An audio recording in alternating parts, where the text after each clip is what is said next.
point, il y aura unanimité sur l'identité de Imam Mahdi. Dans le hadith, il dit, hadith de Tirmidhi, Yarda anhu sakinu sama wa sakinu al-ard. Les habitants des cieux seront satisfaits de lui et les habitants de la terre seront satisfaits de lui. Parce qu'il est là pour une mission qui lui a été confiée par Allah. Et cela veut également dire que Imam Mahdi, il est mansourun min Allah. Il a l'aide d'Allah avec lui. Tout ce qu'il va faire, toutes les décisions qu'il va prendre, ce seront des décisions mubaraka. Ce seront des décisions bénies par Allah et tout ce qu'il va faire sera pour le bien de la Ummah. Ce sera une personne qui, Inch'Allah, n'est pas un prophète, mais c'est quelqu'un qui ne se trompera pas. Parce qu'il est guidé par Allah, il a été Mahdi, il a eu la hidayah de la part d'Allah et il est là pour amener cette Ummah vers le izzat que cette Ummah a perdu et qui n'a jamais perdu autant auparavant. Quatrième signe pour être sûr que c'est lui, et c'est ça, non, c'est le signe suivant, c'est le plus probant.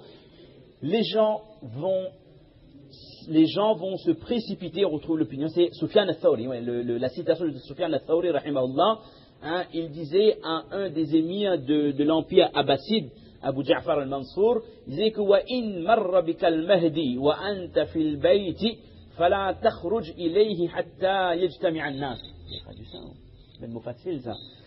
Wa in marra bika al-Mahdi, si tu entends parler du Mahdi, wa anta fil bayti, alors que tu es chez toi, fala takhruj ilayhi, ne va pas à sa rencontre, hatta yajtami'a an-nas, tant que tu ne constates pas que les gens, ils ont commencé à s'amasser, à se précipiter pour faire le bay'a. C'est-à-dire que quand les gens vont le reconnaître, c'est par masse qu'ils vont venir pour porter le serment d'allégeance sur cet homme. Et le cœur des hommes, le cœur des gens, des musulmans, ils seront, alhamdulillah, le cœur des gens seront remplis de muhabba pour cette personne. Et il y avait une citation magnifique de Cheikh Abdus Salam, il dit que innama yakhtaruhu Allahu fa yakhtaruhu nasu faj'atan. Allah Ta'ala l'a choisi et donc les gens vont le choisir immédiatement. C'est-à-dire qu'il aura qaboul fil qulub. Les gens vont l'aimer immédiatement quand ils vont le voir parce qu'ils vont reconnaître absolument que c'est lui, Imam Mahdi. Et donc, comme on a dit, il sera aidé par Allah, il aura l'aide d'Allah, parce que c'est Allah qui a décidé qu'à cette époque, les musulmans seront aussi avilis. Il y aura un tel avilissement, il y aura une telle situation difficile. C'est Allah qui a décidé que la pratique de la religion sera aussi difficile, que proclamer sa foi sera aussi compliqué. Allah Ta'ala aura décidé qu'il y aura autant de fitna de la Ummah, et c'est ce même Dieu, ce même Rabb qui décide que le izzat, le nœud de sa religion sera relevé par le biais, par l'intermédiaire de cette personne. Et quand Imam Mahdi règne, on n'a plus à regarder les autres puissances. On ne parle même plus des autres puissances. Quand Imam Mahdi règne, il n'y a plus à dire qu'il y aura certains des puissances à droite, à gauche, là, wallah. C'est-à-dire que quand il va régner, ce sera une baraka spéciale pour l'humanité.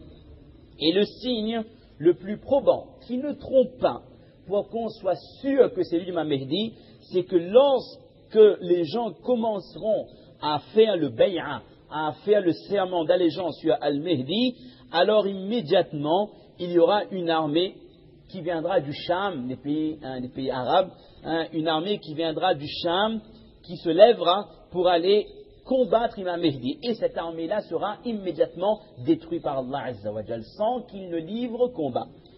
Cette armée sera engloutie. Ça, hadith avait déjà vu, cette armée sera engloutie, donc avalée par la terre, ensevelie donc. Et lorsque les gens vont voir qu'il y a une armée qui s'est levée contre lui, et cette armée n'a pas offert résistance, rien du tout, elle a été immédiatement ensevelie, donc avalée par la terre, là les gens vont reconnaître le signe que le prophète avait annoncé, qu'il annoncera le bay'a et une armée ira à sa rencontre, et cette armée sera détruite par Allah Azza wa Jal, et là les gens vont se précipiter pour faire le bay'a Imam Mahdi. Également, autre point important, lorsque les gens commenceront à faire bay'a, il y aura les gens les plus pieux de cette ummah qui auront à sa rencontre. On parle des grands muttaqis, des waliullah qui viendront du Sham, et de ce hadith de Imam Abu Daoud, si je me trompe, il dit que c'est-à-dire que les meilleurs des gens qui habitent dans la région de l'Irak. Alors, est-ce que c'est le même Irak que de nos jours ou Wallahu a'lam, de cette région donc, et de la région du Sham également, les gens les plus pieux, les plus grands, les gens qui ont le plus de iman, de ilm, de din de leur vie, ces gens-là, ils vont quitter leur pays, ils vont venir à Makkatul Mukarrama pour faire le bay'a à Imam Mehdi. Comme, je ne sais pas si on a dit que le bay'a se fera à Makkah, sur le maqaf, bayn al-rukni wal maqam, entre le Hajr al-Aswad et le maqam Ibrahim. Le bay'a se fera à cet endroit.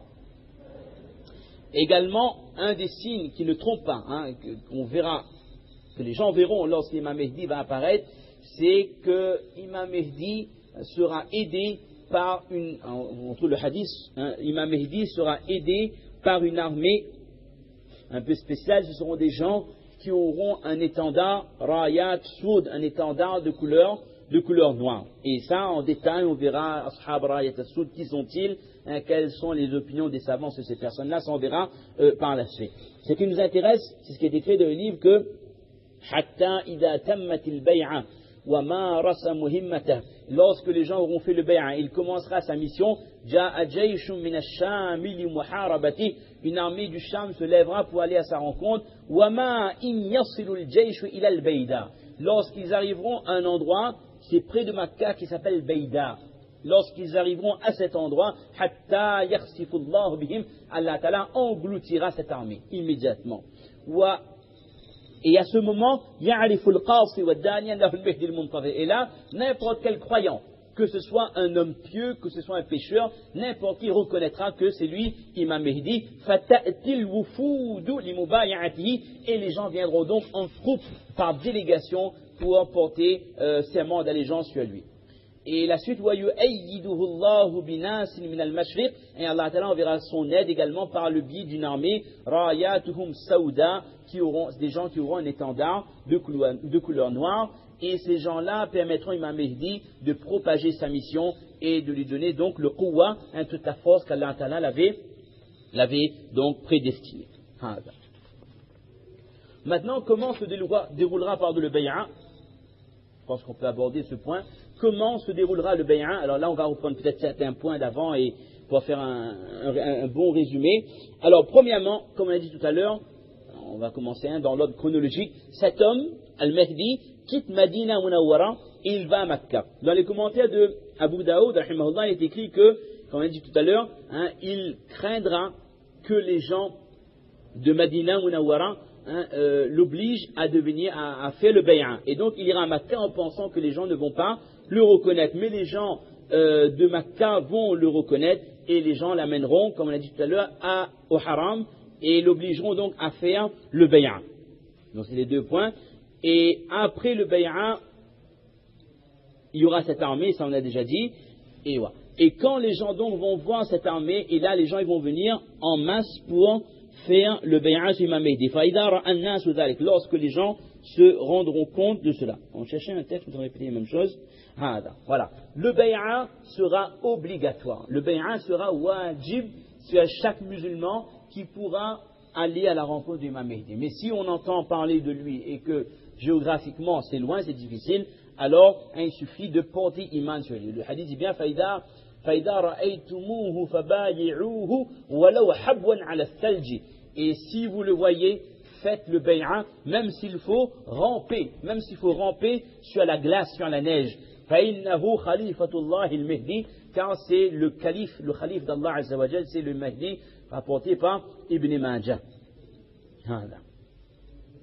Maintenant, quelles seront les sifat, les qualités des premières, on ne parle pas de la totalité de la Ummah, les premières personnes qui vont faire le bay'a, les premières personnes qui vont le reconnaître immédiatement, il dit que le nombre sera égal à la iddati ashabi Badr. Le nombre de ces personnes, de ces premiers bay'in, seront égales aux personnes qui étaient avec le prophète alayhi salatu wassalam pour la bataille de Badr. C'est-à-dire à peu près 300 musulmans. À peu près 300 musulmans qui, en premier, feront le bay'a sur la main d'Imam Mehdi.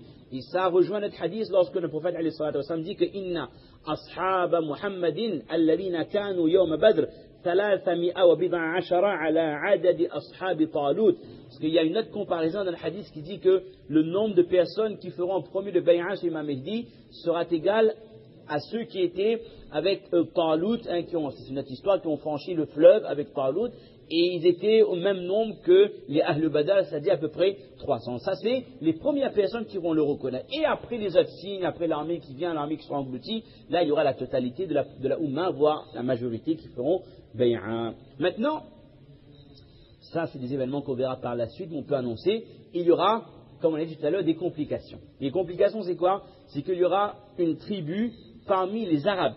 Une tribu, on ne parle pas de l'Occident, l'Orient ou quoi que ce soit. Une tribu parmi les Arabes, hein, on ne parle même pas de cette tribu, de cette armée qui a essayé d'attaquer, qui était engloutie. Non, une autre tribu qui livrera une bataille, Imam Mehdi. Il y aura guerre et il y aura donc victoire. Imam Mehdi aura toujours la victoire, ça c'est clair. Imam Mehdi ne peut connaître la défaite parce qu'il est aidé par Allah. On ne dira pas qu'il est aidé par Allah comme Allah a aidé le prophète sallam, mais c'est une mission qui est comparable à toutes les missions prophétiques. Alors, cette tribu arabe, hein, elle voudra reprendre le khilafat de la main d'Imam Mehdi et ils vont demander de l'aide à une autre tribu arabe qu'on appelle les Bani Kalb. Alors, certainement, cette tribu existe toujours dans la péninsule arabe, Wallahu a'lam. فَيَبْعَثُ إِلَيْهِمْ بَعْثًا. Et donc, ils vont s'unir avec les Arabes de Banu Kalb et ils vont envoyer une armée très puissante. Mais Imam Mehdi aura déjà la nusra d'Allah Azza wa Jal et Imam Mehdi aura la victoire. Et apparemment, ces Arabes-là seront des personnes extrêmement riches. Cette armée sera extrêmement riche et le ranima, hein, le butin qu'Imam Mehdi aura après cette bataille sera quelque chose d'exceptionnel et c'est là qu'il commencera à partager l'argent musulman. Parce qu'on verra que parmi les missions d'Imam Mehdi, c'est de donner un maximum d'argent à tous ceux qui le demandent jusqu'à arriver à un certain point où on ne trouvera plus personne pour prendre la zakat. Tellement les gens